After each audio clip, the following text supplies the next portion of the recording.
नमस्कार दर्शक बंधु आज हूँ 24 सेप्टेम्बर बुधवार। चलतु देखने आज सकाल किसी गुरुत्वपूर्ण खबर। जदि पर्यंत वीडियो को लाइक करना वीडियो को लाइक करने सह चैनल को सब्सक्राइब करी कमेंट माध्यम जनातु आपण माने क्यों जिला देखुंटे जहाद्वारा एभली गुरुत्वपूर्ण खबर आपण मानक पाखरे सर्वप्रथमे पहुंचरिबो। नंबर 1 जोड़ा लघुचाप प्रभाव में सारा ओडिशा भिजिबो।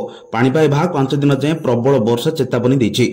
लघुचाप वर्तमान उत्तर पश्चिम बंगोपसागर सक्रिय रहिथिया बेले गांगेय पश्चिमबंग संलग्न उत्तर ओडिशा उपकूलवर्ती अंचल सक्रिय रही। आगामी 24 घंटे दुर्बल होबार संभावना रही।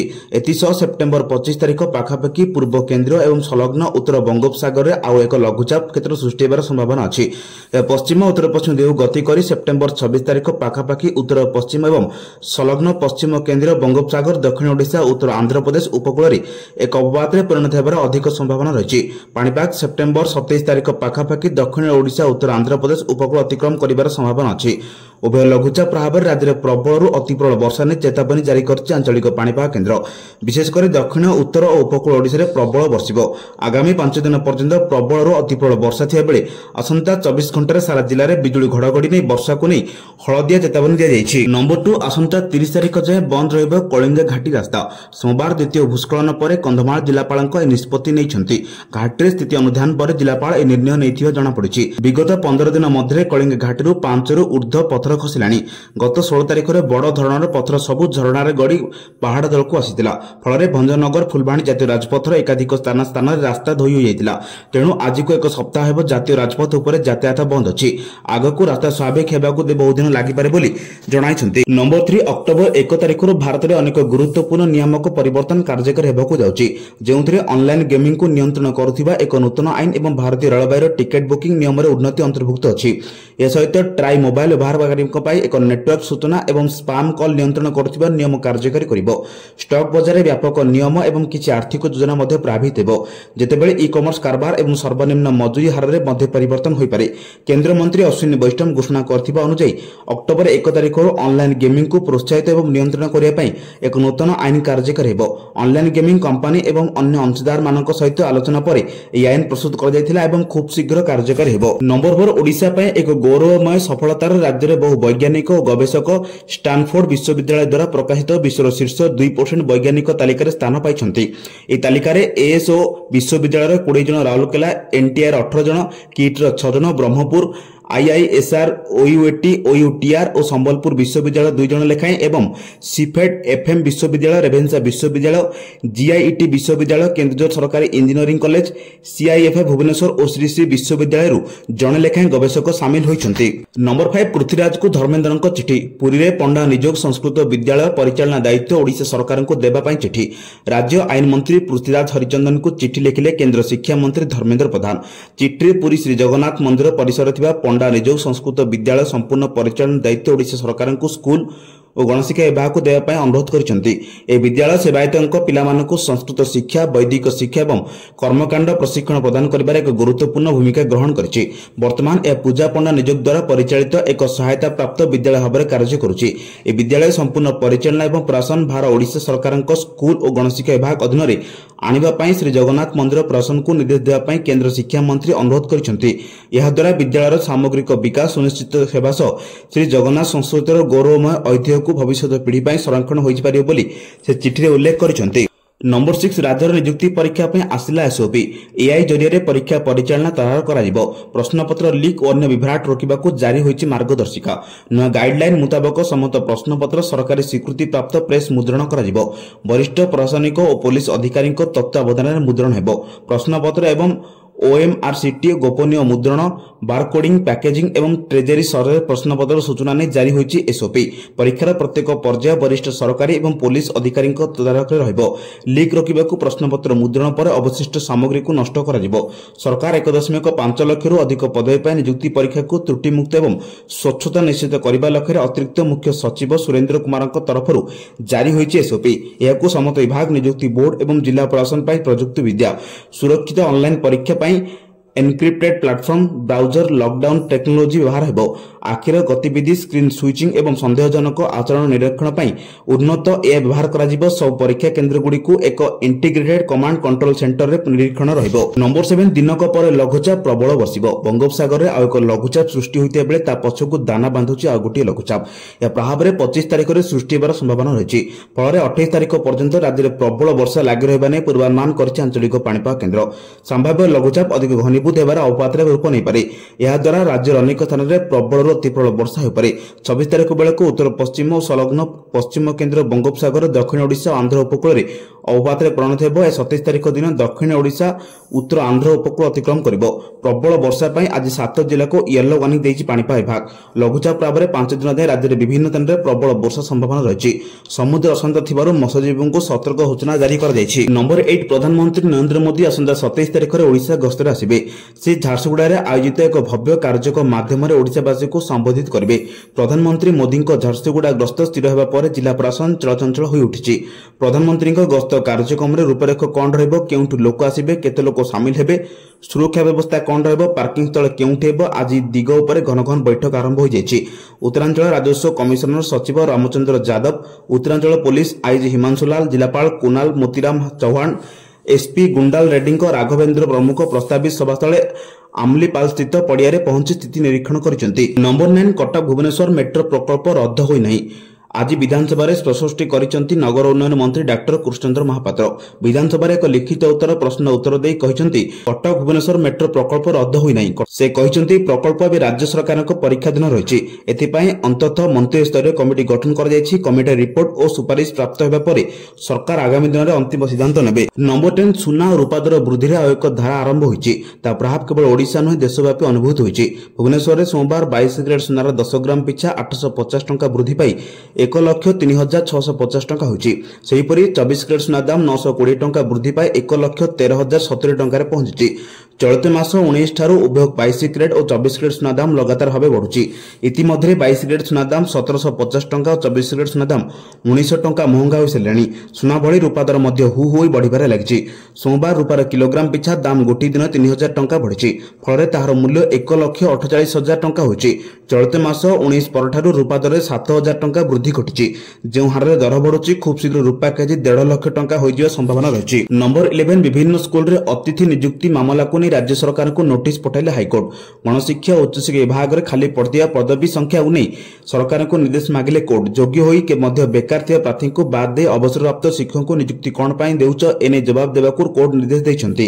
तेबे खाली थिबा 6387 पदरे अवसरप्राप्त को नियुक्ति पाई कहिथिले सरकार। आसंता 13 तारिख रे एई मामला रे परवर्ती शुणाणी हो बोली सूचना मिलिछि। नंबर 12 गत किछि दिन मध्यरे बळे परीक्षा रे त्रुटि नि सारा राज्य रे तंबी तोफान होइछि। परीक्षार्थी राजरास्ता को ओल्हाइचंती हेले परीक्षा रे स्वच्छता आनिया पाई नुआ एसओपी आनिचंती राज्य सरकार। एआई जगिबो परीक्षा केंद्र सरकारी प्रेस रे छडा जिवो प्रश्नपत्र। एणिकी नियुक्ति परीक्षा रे कोनोसी त्रुटि किंबा विचुक्ति को बरदास्त करा जिवोनी। एनी साधारण प्रशासन विभाग तरफरु चिठी लेखा दैछि। परीक्षा परिचालना पाई एसओपी जारी होछि। प्रश्नपत्र छपाठु आरंभ करी परीक्षा केंद्र आनिबा जाय वरिष्ठ अधिकारी दायित्व रहिबे। परीक्षा केंद्र रे सीसीटीवी लाइव स्ट्रीम कंट्रोल ओका किंबा एनआईसी पाखरे रहिबो। समस्त नियुक्ति परीक्षा सरकारी कॉलेज विश्वविद्यालय रे करा जिवो। परीक्षा परिचालना संस्था आ अन्य केउंटी प्रश्नपत्र छपाई पारिबे नाही। प्रश्नपत्र छपाया पाई स्वतंत्र प्रिंटिंग प्रेस यूनिट स्थापन हेबो। नंबर 13 भुवनेश्वर महानगर निगम परिवेश को सबुज सरज सुंदर करिया पाई वायु प्रदूषण ह्रास करबा को प्रतिवर्ष व्यापक वृक्षरोपण होउची। वनीकरण 18 मासिया चारा विद्यालय पार्क रास्ता पार्श्व लगा जाउची। सहरांचल और राज्य पार्श्व होउतिबा वनीकरण प्रथम वर्ष व्यतीत आगामी 3 वर्ष पर्यंत रक्षणाबेक्षण कार्य संपूर्ण विभाग द्वारा होउची। या व्यतीत निगमर हिताधिकारी प्रकल्प मूल्य रे 6 मासिया चारा निज बाड़ी बगीचा रोपण निमंते बंटन करा जाउची। 2019-20 रु 2024-25 आर्थिक वर्ष मध्य बीएमसी चंदका वन्यप्राणी वनखंड नगर वनखंड और ओडिशा वन उन्नयन निगम द्वारा 553.43 लाख टंका व्यय 65,161 चारा रोपण कराई सबुजिमा वृद्धि कर 2019 वृक्षरोपण बाबद 3,09 लाख टंका व्यय करथिया बेले 2023-24 चंदका डिविजन 66,92,000 और सिटी डिविजन 69,54,000 टंका व्यय करथिला। 2024 सिटी डिविजन 43 लाख टंका और बीएमसी 64 लाख टंका खर्च कर सहर में वृक्षरोपण करते। विधायक बाबू सिंह एक प्रश्न उत्तर जंगल परिवेश और जलवायु परिवर्तन मंत्री गणेश राम सिंह खुंटिया सूचना देते। नंबर 14 आयुर्वेद उपयुक्त उपचार सहित संतुलित आहार और जीवनशैली द्वारा आरोग्य मिल पार। वर्तमान समस्ते प्राय आधुनिक चिकित्सा पद्धति ग्रहण करुछंती। यार पार्श्व प्रतिक्रिया व्यवसाय पेक्ष चिकित्सा प्रणाली लोकों को विकल्प चिकित्सा पद्धति संपर्क में चिंता करने बाध्य कर राज्यस्तरीय जातीय आयुर्वेद दिवस 2025 पालन अवसर में मुख्यमंत्री मोहन चरण माझी जयदेव भवन में आयोजित एक कार्यक्रम में मुख्यमंत्री कहते आयुर्वेद और योग एक सुस्थ जीवन यापन पर मार्गदर्शन करें। प्रकृति और शरीर समन्वय रक्षा कर जीवन मान को वृद्धि करुथिबारु समग्र विश्व एक उत्तम चिकित्सा पद्धति भाव में ग्रहण करिछि। आयुर्वेद मानव जीवन एक अंश होगा उचित। मुख्यमंत्री कहते जातीय आयुष मिशन अधीन ढेंकानाल ब्रह्मपुर और बालेश्वर 3टी समन्वित आयुष हस्पिटाल निर्माण कर चलित वर्ष उभय राज्य और केंद्र सरकार मिलित प्रचेषार मयूरभंज जिलार रायरंगपुर एक नूतन आयुर्वेदिक कॉलेज प्रतिष्ठा करने को निष्पत्ति नहीं। नंबर 15 संरक्षण तथा मरामती पर नुआ रूप पाई श्रीमंदिर रत्नभंडार को समस्त बहुमूल्य अलंकार तथा सामग्री आज स्थायी भाव नहीं। पूर्व धार्य होता शुभाबल पूर्वाह 10:55 कार्य आरंभ होता बेले ठीक अपराह 2:55 समय शेष होता। 4 घंटार स्थानांतर प्रक्रिया शेष होता। यापर श्रीमंदिर शोध हो सर्वसाधारण दर्शन आरंभ होता सूचना देते श्रीमंदिर मुख्य प्रशासक डॉ अरविंद भाड़ी। शुभ बेलार रत्नभंडार कमिटी तथा उच्चस्तरीय कमिटी सदस्य माने पारंपरिक पोषक श्रीमंदिर जगमोहन को प्रवेश करते। महाप्रभु आशीर्वाद नेबा परे रत्न स्थानांतरण प्रक्रिया आरंभ होता। श्रीमंदिर प्रशासन पक्षर कहुछि सामग्री स्थानांतर पर मूल और बाहर भंडार को 3टी जाक ताला पकाई बंद कर रत्न स्थानांतर प्रक्रिया को भिडियोग्राफी कर भीतर और बाहर रत्न भंडार जो मुद पर समस्त सदस्य महाप्रभु को दर्शन करते। नंबर 16 नुआ सरकार आसिया पर महिला को सशक्त करने आरंभ होती सुभद्रा योजना। प्रत्येक वर्ष 2 थर 5,000 लेखाएं 2टी किस्ती दि जाउछि। ई योजना नवरंगपुर जिलार 10टी ब्लॉक और नवरंगपुर और उमरकोट पौरपालिका 3,06,778 महिला लाभान्वित होउछंती। ए महिला माने प्रथम द्वितीय किस्ती पाइथे बेले तृतीय किस्ती 2,81,662 जन महिला पाइथे सूचना मिली। जिले में प्रथम पर्यायर 318,977 आवेदन पत्र आसथिबा बेले एथरु 2,84,440 अनुमोदित पत्र होइतिला। सेहिपरि आय अधिका थिबा और मार्गदर्शिका खिलापी थिबा 12,169 आवेदन खारज कर दैछि। यार मध्य 3,06,778 हिताधिकारी केवाईसी सरिथिबा बेले 386 केवाईसी असंपूर्ण रहित सूचना मिली। नंबर 17 मंगलवार राति सारा प्रबल वर्षा जोगु कोलकाता व्यापक जलमग्न होगा सहित यातायात विपर्य हो पड़ा। दैनंदिन जीवन यात्रा मध्य व्याहत होता। दुर्गा पूजा पालन किछि दिन पूर्व पृथक घटना अति कम 9 जनकर मृत्यु होइछि, जेउथिरे 7 जन विद्युत आघात एवं 2 जन बुड़ी जाइथिबारु मृत्यु होइतिबा रिपोर्ट कहिछि। एई वर्षा रे विशेष भाव रेल एवं मेट्रो सेवा प्रभावित होइछि। केवल सेतिकि नुहे प्राय 30टी विमान को बातिल करा जाइछि। पाणीपाग विभाग अनुसार सहर में मात्र 3 घंटा मध्य 185 मिलीमीटर वर्षा रेकर्ड कर जहाँ वार्षिक मध्य सर्वाधिक। कोलकातार भारत पाणीपाग विभाग कही बंगोपसागर उपर एक लघुचाप सृष्टि होगा जो गांगेय पश्चिमबंग में हालुकारू मध्यम धरण वर्षा जारी रही संभावना अच्छी, जहाँ ओडिशा आंध्र उपकूल आड़ को गति कर। नंबर 18 कोरापुट जिले में 28 जाए सरकारी कर्मचारी छुट्टी बातिल कर प्रबल वर्षा संभावना को दृष्टि रखी जिलापाल छुट्टी बातिल कर हेडक्वार्टर्स न छाड़ा सरकारी कर्मचारी को निर्देश दी जाएगी। जिलार समस्त बीडीओ तहसीलदार को सजग रहा निर्देश दी जाएगी। आसंता 28 तारिख पर्यंत राज्य में प्रबल वर्षा संभावना रही। बंगोपसागर एवं ओडिशा निकटवर्ती उपकूल अंचल लघुचाप सृष्टि होगी। 25 तारिख में बंगोपसागर उपर आउ एक लघुचाप सृष्टि संभावना रही। 27 अवपात परिणत हो दक्षिण ओडिशा और आंध्र प्रदेश अतिक्रम करे। प्रभाव में ओडिशार विभिन्न जिले में प्रबल अति प्रबल वर्षा होगा आशंका अच्छी, पाणीपाग विभाग पक्षर सूचना दी जाएगी। नंबर 19 विधानसभा मौसुमी अधिवेशन मंगलवार गृह जंगल परिवेश और जलवायु परिवर्तन मंत्री गणेश राम सिंह खुंटिया राज्यवासी आगे एक बड़ तथ्य रखिंट। हाथी मनीष लड़ई मध्य गत 4.5 मास 45 जन लोकों जीवन जाइए मंत्री कहते। एपरिक समय मध्य विभिन्न कारणों 9टी हाथी मृत्यु घटी बेले विद्युत आघात 7टी हाथीर जीवन जाइए। ट्रेन धक्का और शिकार गुड़ी में 2टी हाथीर मृत्यु होता मंत्री कहते। 2024 नवेम्बर गणना अनुसार 2103 हाथी अच्छी बोली मंत्री गृह एक प्रश्न उत्तर रखिंट। नंबर 20 नियुक्ति परीक्षा विभ्राट अनेक समय खबर शिरोनाम मंडन करुवा बेले एबे एहाको रोकिबाकू सरकार बड़ पदक्षेप नेबाकू जाउछन्ती। नुआ नियम अनुसार एणिकी केवल सरकारी प्रेस रे छपाजिव प्रश्नपत्र पुलिस और सरकारी अधिकारी उपस्थित में प्रिंटिंग कराजिबो। एथिपाई स्वतंत्र प्रिंटिंग मेसीन भी स्थापन कराजिबो बोली जଣା पड़िछि। प्रश्नपत्र को उभय पटुसिल कराजिबो। एहा खोलाजिबा समय वीडियोग्राफी कराजिबो। परीक्षा केन्द्र रे भी एआई टूल व्यवहार कराजिबोकू निष्पत्ति निया जायछि। सीसीटीवी रे लाइव स्ट्रीमिंग कंट्रोल एनआईसी पाखर रहिबो। समस्त नियुक्ति परीक्षा सरकारी कॉलेज और विश्वविद्यालय कराजिबो। एहा फल परीक्षा प्रश्नपत्र लीक बा परीक्षा विभ्राट को रोका जाय पारिबो।